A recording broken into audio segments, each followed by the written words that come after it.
In 1948, the world was just beginning to recover from the Second World War. Leaders from across the globe came together to try and ensure those atrocities could never happen again. The fledgling UN member states met in Paris and agreed to a universal set of human rights that should be protected by the rule of law. Back then, issues like genocide and war crimes dominated the discussion.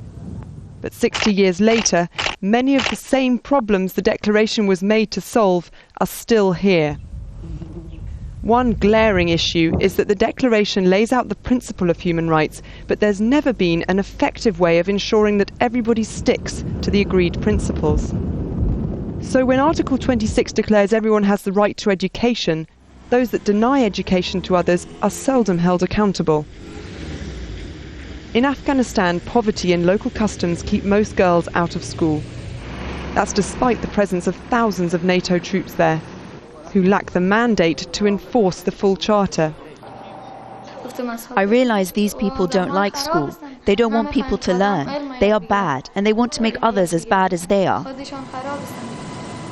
60 years ago, the United States was the main advocate of Article 5 of the Declaration. It states, no one should be subjected to torture or degrading treatment or punishment.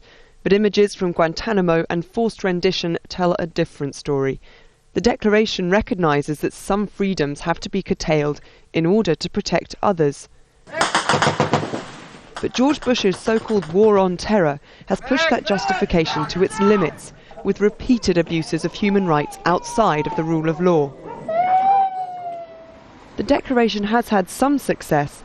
The laws and courts set up on the principles of the document have led to the arrests and trials of state leaders who were formerly immune. But gross violations of human rights continue. Rosie Garthwaite, Al Jazeera.